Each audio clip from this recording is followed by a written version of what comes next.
Bonjour, bonsoir, c'est de nouveau nous pour une vidéo dans laquelle nous allons partager concernant le message être, faire et avoir. Gloire à Dieu.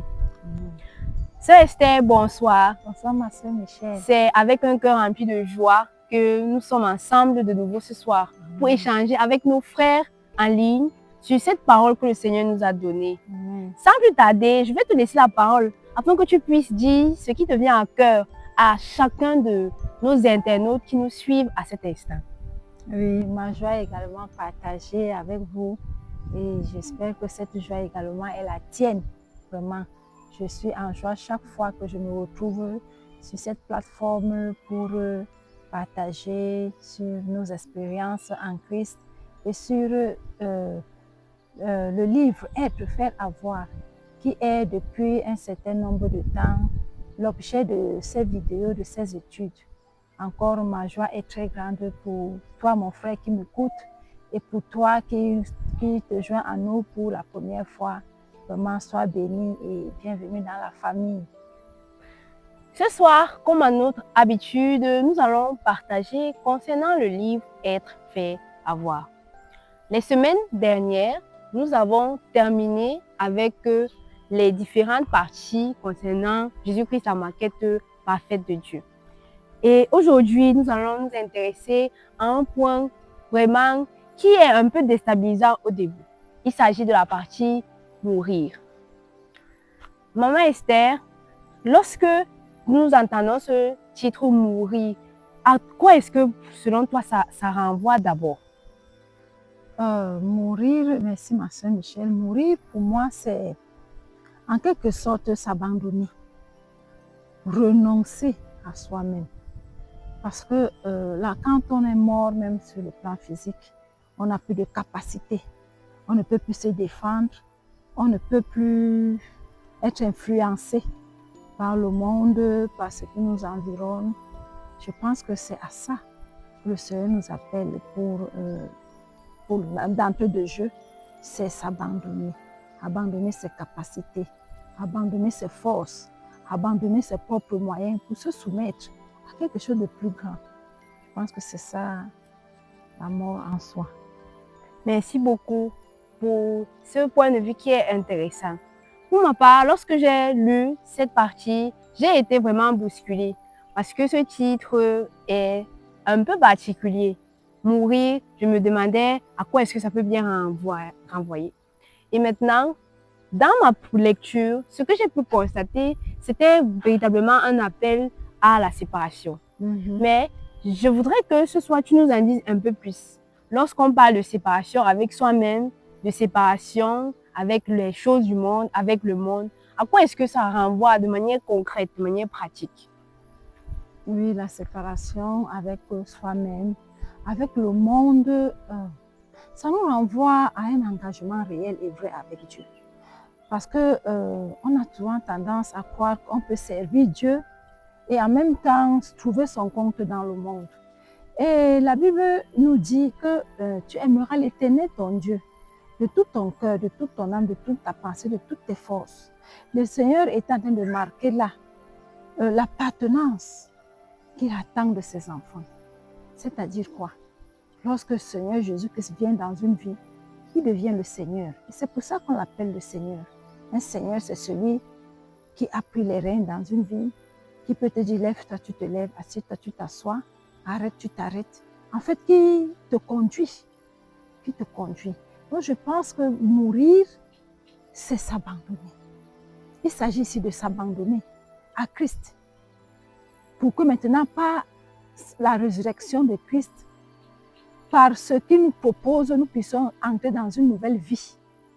Celle qui ne connaît plus l'échec, celle qui ne connaît plus la déchéance, celle qui ne connaît plus les inquiétudes, une vie centrée sur Christ. Mais pour que nous arrivions là, il faudrait que nous renoncions à nous-mêmes. Sinon, nous serons du genre un peu du genre que bon, je peux faire ceci tout en servant Dieu, je peux quand même me permettre un tel plaisir.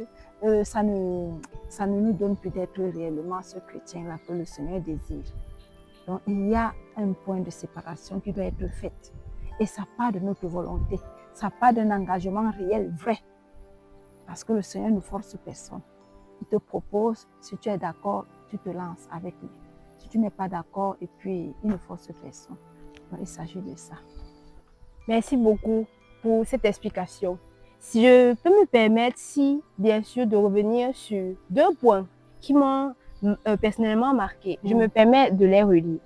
Le premier point, ce que l'auteur nous explique dans ce paragraphe de Mourir, le tout premier, il écrit ceci. Il faut que l'homme meure en soi et qu'il meure au monde et aux choses du monde. Ensuite, il écrit plus bas, rien ne doit séparer l'homme de Dieu, même sa propre volonté ou encore ses positions.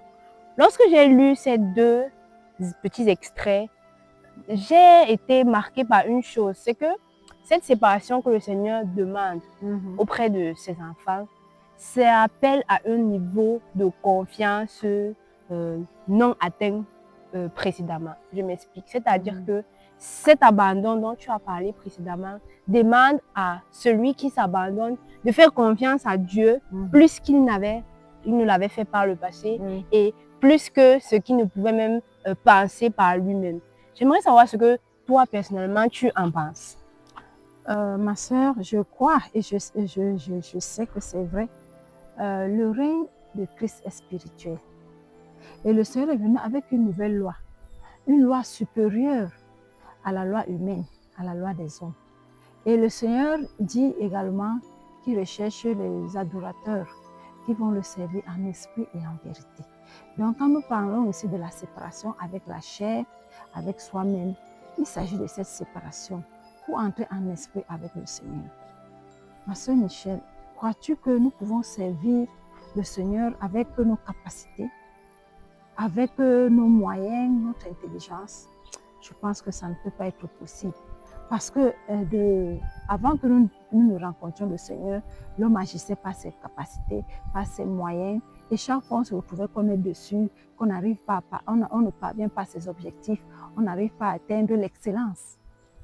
Donc, c'est la preuve que ce qui vient de l'homme n'a pas de puissance dans le règne spirituel que le Seigneur Jésus est en train d'amener à l'existence.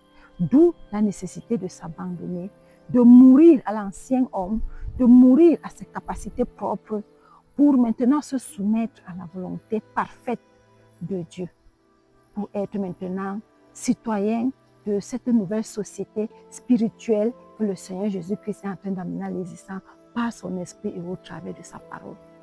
Donc, ça nous appelle à un engagement plus vrai, plus sincère avec notre Seigneur. Gloire à Dieu. Amen. Merci beaucoup. Donc, est-ce qu'on peut résumer juste en disant ceci, que cette mort à laquelle le Seigneur nous appelle vient en quelque sorte nous répondre à cette question, nous disant que nous sommes incapables de servir Dieu, de faire quoi que ce soit pour Dieu, et que c'est lui qui vient à nous accomplir ce qu'il veut, mais à la condition qu'on s'est soi-même abandonné, lui laissant tout l'espace et le loisir pour le faire. Oh oui, il s'agit de ça. Et je vais revenir sur mourir au monde. Parce que le monde est une puissance, ma soeur Michel. Vraiment. Beaucoup ont renoncé même à cette marche à cause de ce que le monde propose. Ils ont vu l'intérêt du monde plus grand que ce que le Seigneur Jésus-Christ propose. Donc, nous devons véritablement reconnaître que le monde est une puissance, mais que Christ, qui est le Seigneur de gloire, qui a dit « j'ai vaincu le monde », entrer dans cette puissance-là, entrer dans ce que Christ nous propose. Ma soeur Michel, nous devons reconnaître que le monde est une puissance. Beaucoup ont abandonné la marche avec Dieu à cause d'une carrière, par exemple. Beaucoup ont abandonné le monde avec Dieu, la marche avec Dieu à cause peut-être des railleries. Beaucoup ont abandonné la marche avec Dieu à cause de ce que est-ce qu'on va encore m'accepter dans la société. Mais le Seigneur dit, si tu n'es pas encore rejeté par tes amis, par ton entourage, tu ne peux le servir. Parce que les lois de Dieu sont contraires, elles sont opposées. Si on se retrouve encore dans le monde, si on est encore accepté dans le monde, on a une marche double. Lorsqu'on est véritablement engagé dans le monde, on doit faire une concession. Soit abandonner la marche avec le Seigneur pour se donner entièrement au monde, soit se séparer du monde pour se donner entièrement à Dieu. Donc, il n'y a pas de demi-mesure. C'est pour ça que le Seigneur dit, si quelqu'un aime le monde, l'amour du Père n'est point en lui. Parce que l'amour du monde, c'est sur le matériel, les loisirs, les plaisirs et tout. Mais l'amour de Dieu nous amène plutôt à une vie de liberté, de sanctification. Ça nous discipline, ça nous amène à une certaine restriction qui ne nous tue pas. Au contraire, qui nous donne d'entrer véritablement dans le repos que le monde ne peut donner.